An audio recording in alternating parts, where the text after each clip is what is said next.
I don't know if my heart could handle 4 to 7 more games like that in June, but I'll certainly take the end result as the Boston Bruins, banged up on the blue line, took a 6-5 overtime decision against the Edmonton Oilers last night. We're going to talk about it. Also preview tonight's game against the Flames on a brand new episode of Locked On Boston Bruins.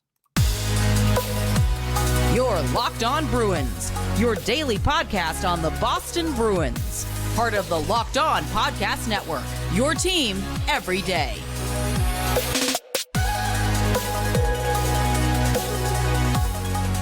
What is up, Bruins fans, and welcome back to the Locked On Boston Bruins podcast. I'm your host, Ian McLaren, and this is a daily show where we discuss all things Spoked B.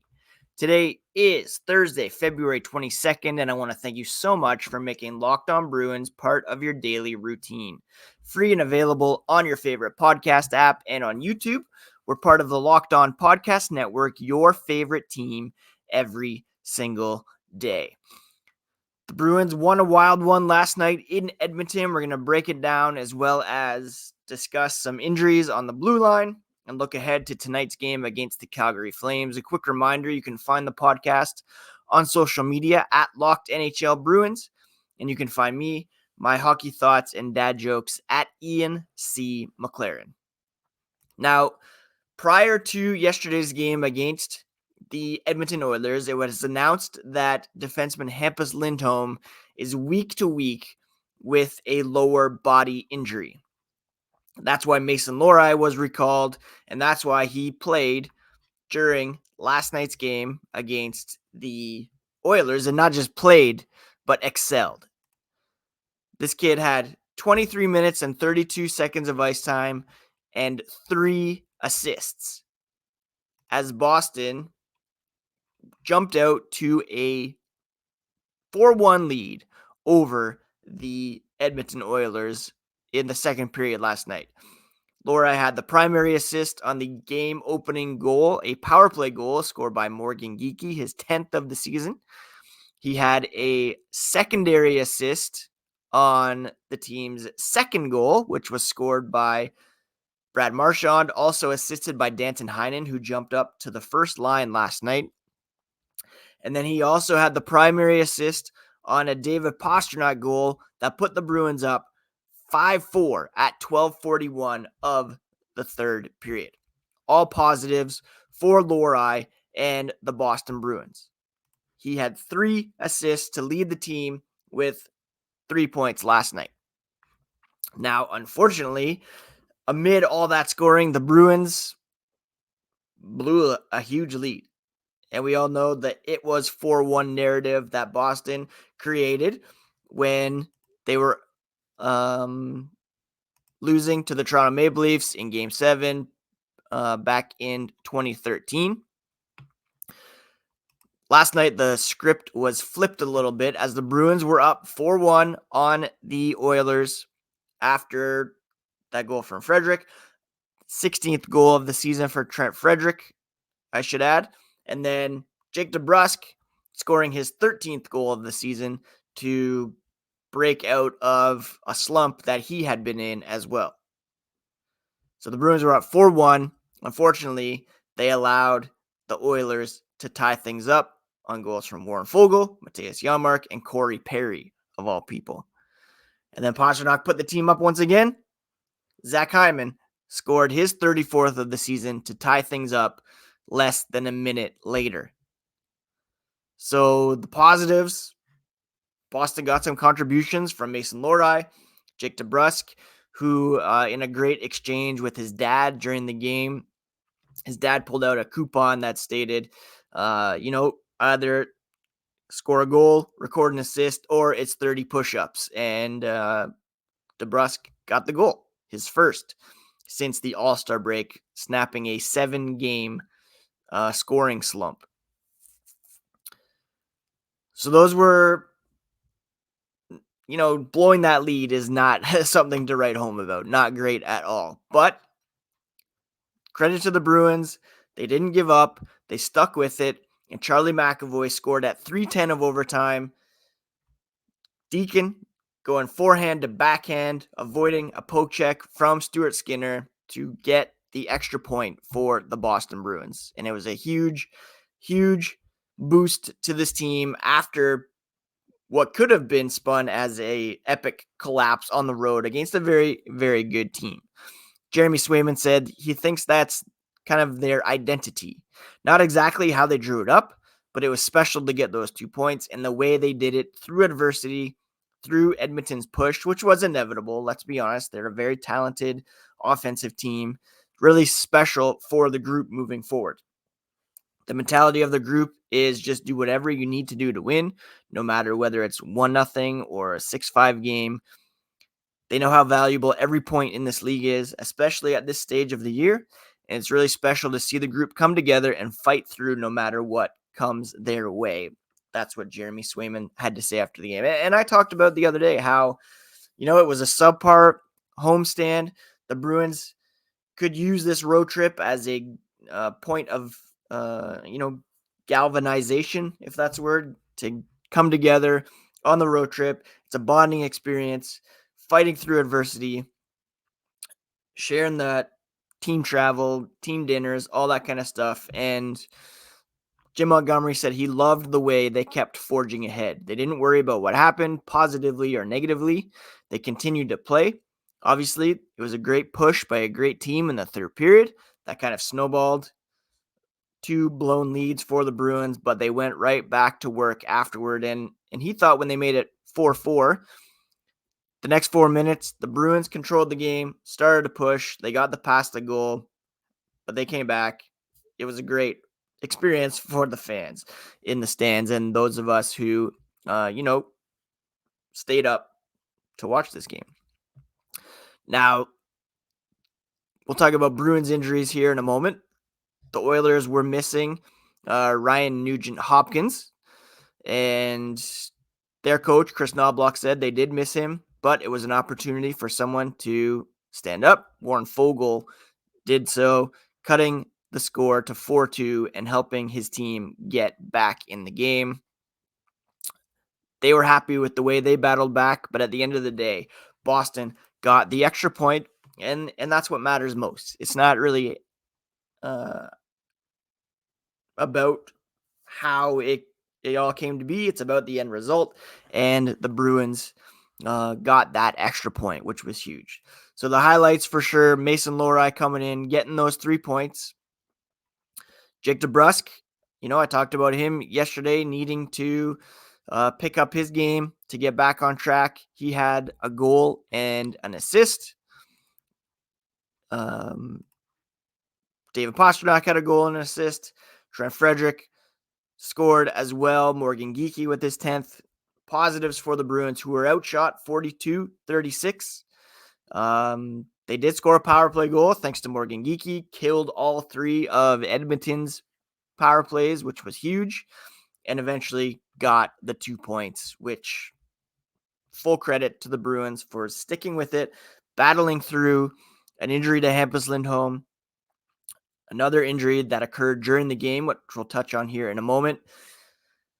Sticking with it despite blowing that 4-1 lead, and just an all-world effort from Charlie McAvoy to end things in overtime.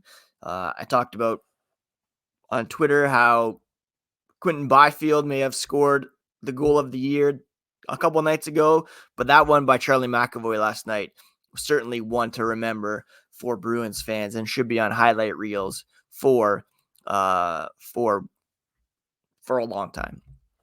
All right, we're going to talk about Matt Grzelcyk coming up here and some reinforcements needed on the blue line, and we'll touch on that as well as preview tonight's game against the Calgary Flames here as the podcast continues.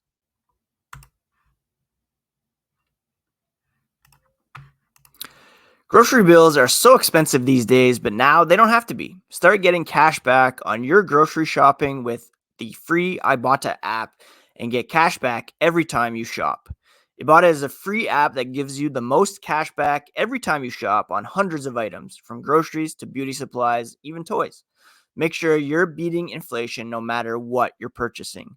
The average Ibotta user earns $256 per year. That could cover the cost of an entire shopping trip. Other apps give you points that don't amount to much, but with Ibotta, just add your offers in the app, upload your receipt, and you get real cash that you can cash out to your bank account, PayPal, or gift cards. Right now, Ibotta is offering our listeners $5 just for trying Ibotta by using code LOCKEDONNHL when you register. Just go to the App Store or Google Play and download the free Ibotta app to start earning cash back and use code LOCKEDONNHL. That's IBOTTA in the Google Play or App Store and use code LOCKEDONNHL.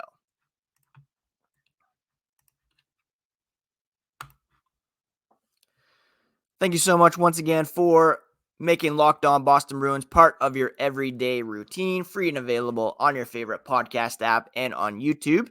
Speaking of YouTube, we also have the Locked On Sports Today channel over there, the first ever national sports 24/7 streaming channel. It's also now available on Amazon Fire TV in the free Fire TV channels app. Covering all the top sports stories of the day, find Locked On Sports Today on YouTube and now available in the free Fire TV channels app. Now, one of the reasons why Mason Lohrei got such heavy minutes last night was because Matt Grzelcyk only played 35 seconds. He was injured, did not return, and Mark Allred of Black and Gold was reporting this morning that Ian Mitchell has been recalled from Providence and is on his way to Alberta to serve as reinforcements for tonight's game against the Calgary Flames. So the Bruins could be without two of their top four left-hand shot defensemen here for tonight's game against the Flames, and who knows how long that could last. Don't forget, Hampus Lindholm, as I mentioned, is week to week with a lower body injury. He is not going to have surgery, thankfully, but he will be out for some time, which obviously is a huge loss for the Bruins on the blue line. Now, a lot of fans would say maybe that's a good thing. He hadn't been playing very well, but still, it's a big loss for the Bruins, especially if Grzelcyk is out for a long period of time as well. Mason Lohrei stepped up. Charlie McAvoy played over 30 minutes. Brandon Carlo had over 25 minutes. Derek Forbort had a giveaway that led to a goal. Parker Witherspoon played 20 minutes. The Bruins were relying heavily on five defensemen, and the fact that they still pulled out the win was pretty big for the Bruins. Now, friend of the pod, Scott McLaughlin, posted an article this morning with 10 targets for the Bruins on the blue line that included Jacob Chychrun, Noah Hanifin, Chris Tanev, Sean Walker, Jake Middleton, some other depth guys like Alexander Carrier.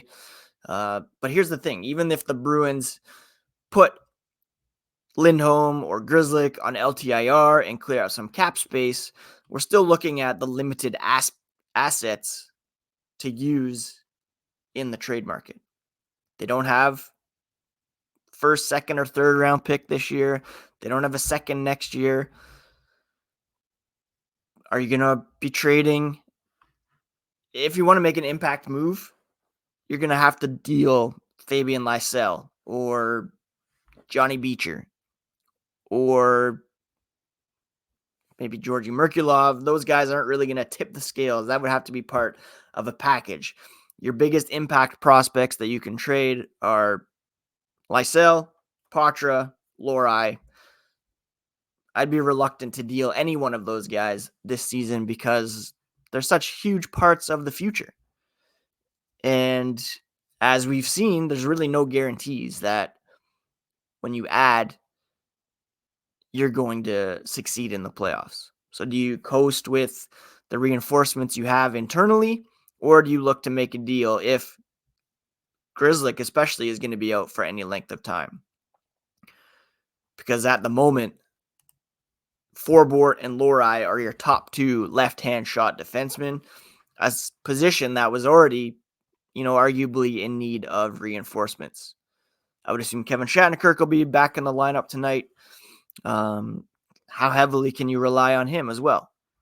So the Bruins really banged up on the blue line at the moment. Charlie McAvoy, Brandon Carlo will be leaned on heavily. And then after that, it's Forbort, Witherspoon, Shattenkirk, and Lohrei with Ian Mitchell coming up. You're going to need to shore up the defense, and it's just a matter of how big you swing and what the cost would be. You can probably get a serviceable defenseman for a mid-round draft pick. But again, the Bruins don't even have a third this year. So you're going to have to be dipping into next year's draft pool, which they don't have a second or a fourth. So Don Sweeney really has his work cut out for him in order to try and improve on the blue line. And we're going to have to see what happens here. If you want to go for a Noah Hannafin, it's really, really going to cost you. And I just don't know if it's feasible for the Boston Bruins to pull something off like that, unless it's a Taylor Hall situation where it's like the guy will only go to Boston and you get a steal of a deal. So we await word on Matt Grzelcyk's injury. We know Lindholm's out week to week. We know Ian Mitchell likely being recalled. That's who the group is at the moment. And interestingly, Jakub Zboril wasn't recalled. He's a guy that's in the AHL who could be serviceable, who's kind of on his last legs as an NHLer. Kind of a last chance to prove. But he was not recalled, and it looks like Mitchell will be up for tonight's game. We'll see if he's in the lineup. And we'll preview tonight's game against the Calgary Flames here as the podcast continues.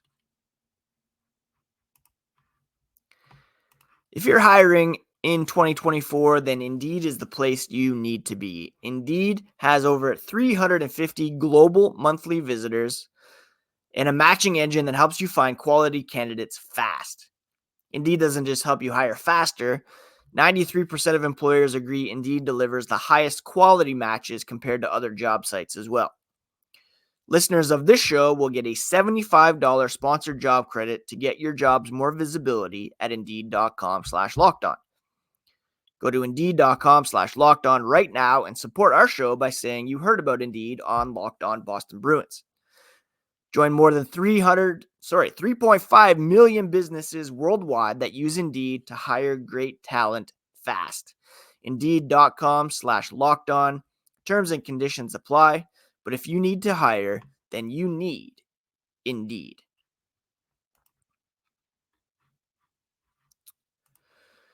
The Bruins do not have much time to, celebrate their win last night over the Edmonton Oilers. They're heading south today to take on the Calgary Flames tonight. It's a back-to-back situation.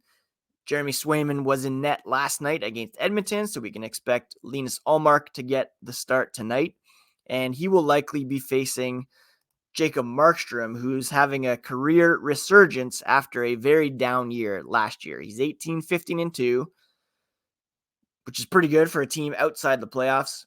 He's got a .913 save percentage, and the Flames are coming off a win over the Winnipeg Jets, although they're 5-5 over their last 10 in general. The Bruins 5-3-2. The Flames